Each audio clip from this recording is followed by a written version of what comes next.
इस खेल में हम देखते हैं कि सफ़ेद किंग काले राजा पे खेल के अंत में एक पॉन से कैसे मात करता है। पहली चाल वो चलता है अपने राजा के सामने के सिपाही को दो घर आगे।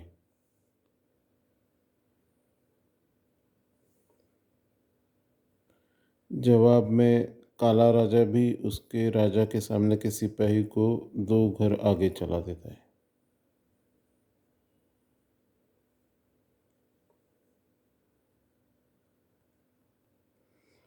अब सफ़ेद राजा अपने किंग की तरफ के ऊंट के सामने के सिपाही को दो घर आगे चल के काले राजा के काले सिपाही पे हमला करता है,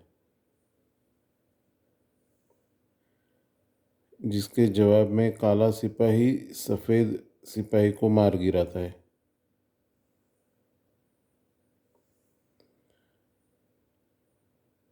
अब काली क्वीन को हाथी के सामने के पांचवें घर में आके सफ़ेद राजा को शहद देने का खतरा है, इसलिए सफ़ेद राजा अपने राजा के तरफ के घोड़े को ऊंट के सामने के तीसरे घर में रखता है, जिससे क्वीन हाथी के सामने के पांचवें घर में चौथे घर में आके शहना दे।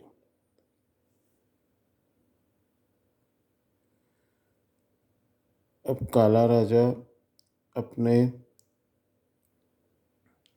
काले सिपाही को संरक्षण देने के लिए अपने राजा के घोड़े के सामने के सिपाही को दो घर आगे चला देता है उसके रानी के संरक्षण में, क्योंकि घोड़ा इसको मार सकता है लेकिन रानी का संरक्षण होने से घोड़ा मारेगा नहीं। अभी क्योंकि घोड़े का एक जोर है, इसलिए सफ़ेद राजा उसके राजा के तरफ के हाथी के सिपाही को दो घर आगे चला के इस सिपाही पे, जो कि घोड़े के सामने के पांचवें घर में है, उस पे हमला करता है। सफ़ेद के इस चाल की वजह से काले सिपाही के मरने का अंदेशा होने की वजह से घोड़े के सामने का सिपाही एक घर आगे चला देता है और सफ़ेद घोड़े पे हमला करता है अपने इसी सिपाही से।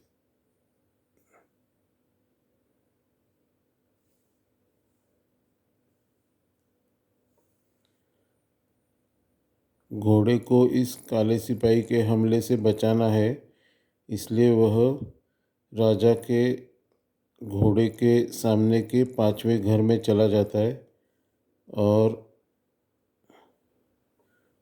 राजा काले राजा के सबसे कमज़ोर पौन, जो कि सफ़ेद राजा के ऊंट के सामने का सातवां घर है, उस पे हमला करता है।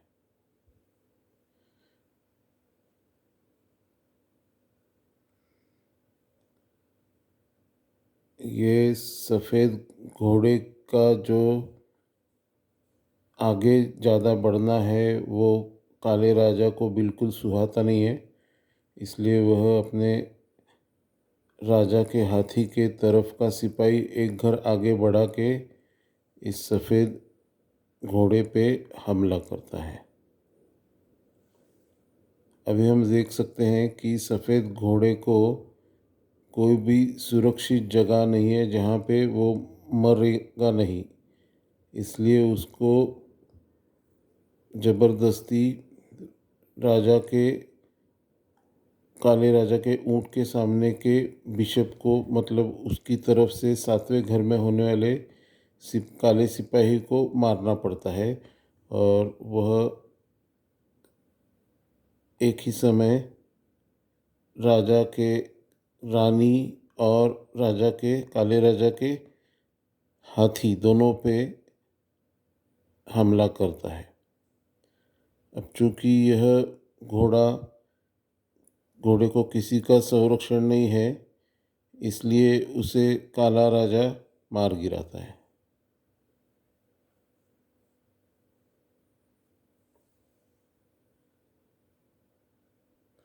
और काला राजा ऊंट के सामने के दूसरे घर में आ जाता है। इसके जवाब में सफ़ेद क्वीन के सामने के सिपाही को 2 घर आगे चला देता है। उसी की नकल करते हुए काला भी अपने रानी के सामने के सिपाही को 2 घर आगे चला देता है और सफ़ेद राजा के सिपाही को, जो कि राजा के सामने के 5वें घर में है, उस पर हमला करता है। इस काले सिपाही से अपने सफ़ेद सिपाही पे होने वाले हमले को नज़रअंदाज करते हुए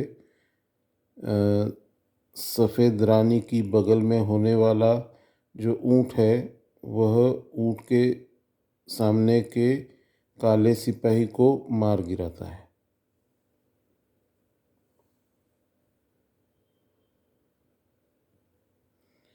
इसके जवाब में काला राजा अपने राजा के तरफ के ऊँट को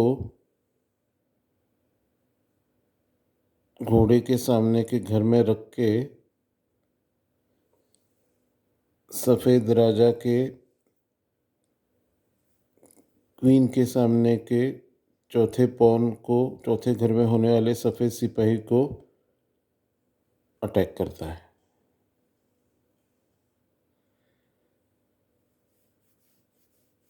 अब सफ़ेद राजा अपने रानी की तरफ के घोड़े को बाहर निकालता है ऊँट के सामने के तीसरे घर में, और अपने राजा के सामने होने वाले चौथे घर में जो सिपाही है, जो कि अभी संरक्षण नहीं है, उसको संरक्षण देता है ताकि काला सिपाही उसे मार ना सके। अब खेल के मध्य पे कब्जा पाने के लिए रानी के चौथे घर में होने वाला सिपाही राजा के सामने होने वाले 5वें घर में जो सिपाही है, सफ़ेद सिपाही, उसको मार गिराता है। इसके जवाब में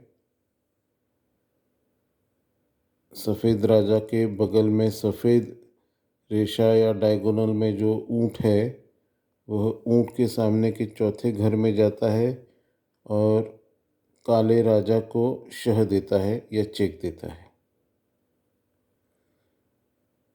इस शह से बचने के लिए सफ़ेद राजा घोड़े के सामने के तीसरे घर में चला जाता है।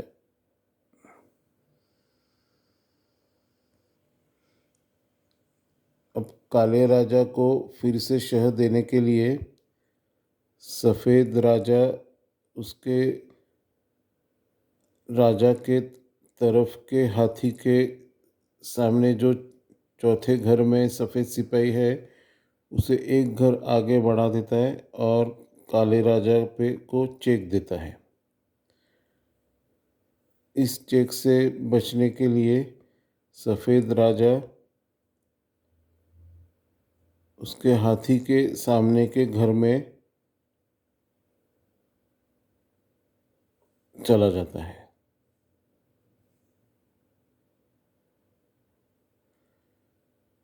अब सफ़ेद राजा आक्रमण जारी रखते हुए अपने घोड़े से उसके राजा के सामने के चौथे घर में होने वाले काले सिपाही को मार गिराता है।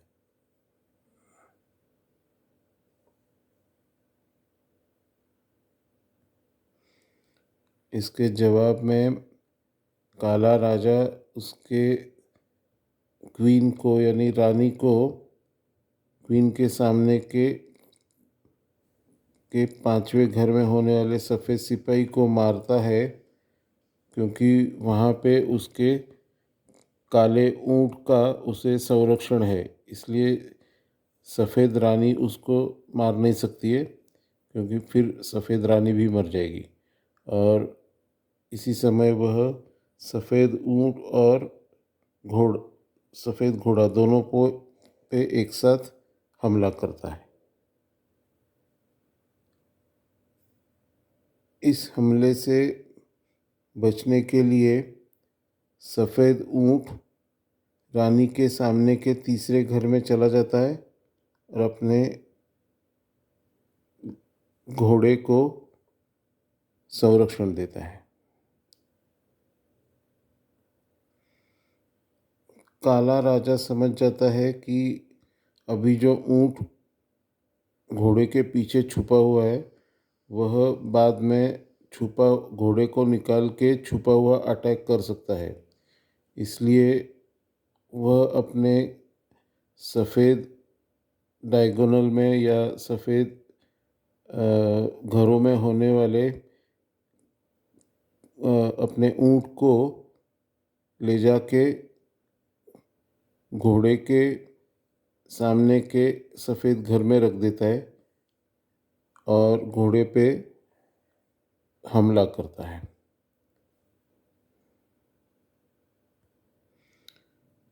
इस तरह हम देख सकते हैं कि अभी सफ़ेद घोड़े पे काली रानी भी हमला कर रही है और काला ऊँट भी हमला कर रहा है, और उसके जवाब में उसको सिर्फ एक सफ़ेद ऊँट ही सपोर्ट कर रहा है।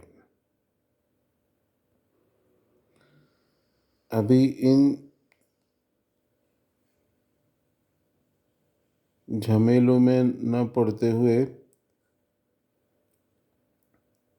सफ़ेद रानी सोचती है कि अगर उसके हाथी से काले राजा को चेक देना है तो बीच में का उसका रास्ता साफ करना ज़रूरी है। इसलिए वह अपनी सफ़ेद रानी का बलिदान दे देता है और राजा के तरफ के घोड़े के चौथे घर में होने वाले सिपाही को मार गिराता है।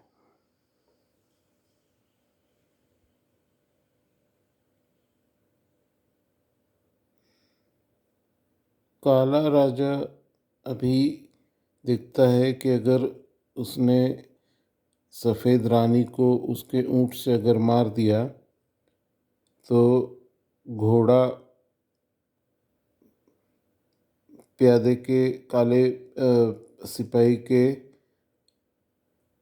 सामने घोड़े के सामने के पांचवें घर में जाके राजा को शह दे सकता है, और इस तरह से वह घोड़े से भी शह देगा और पीछे बैठे हुए ऊँट से भी शह देगा, और इस तरह मात हो जाएगी एक ही चाल में।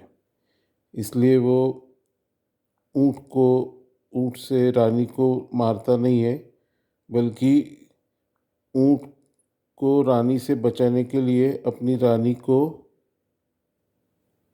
रानी के सामने के दूसरे घर में ले जाता है और रानी से अपने ऊँट को संरक्षण देता है या सपोर्ट देता है।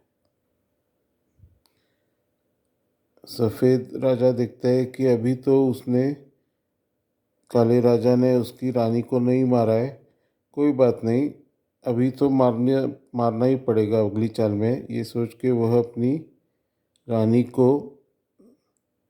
घोड़े के सामने के छठे घर में ले जाके शह देता है राजा को।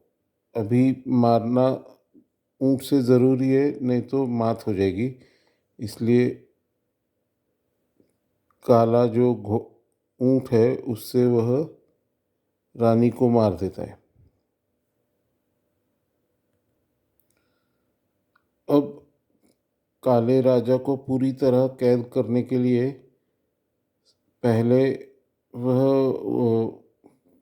अपने सिपाही से काले सिपाही को मारता नहीं है, बल्कि अपने घोड़े से घोड़े के 5वें घर में जाके राजा को फिर से शह देता है। अभी राजा को शह से बचने के लिए वह अपने हाथी के सामने के तीसरे घर में होने वाले सिपाही से इस घोड़े को मार गिराता है। और इसके बाद आखिरी मुंह में सफ़ेद अपने सिपाही से घोड़े के सामने के छठे घर में होने वाले सिपाही को मार के शह देता है और इस तरह मात हो गई। धन्यवाद देखने के लिए।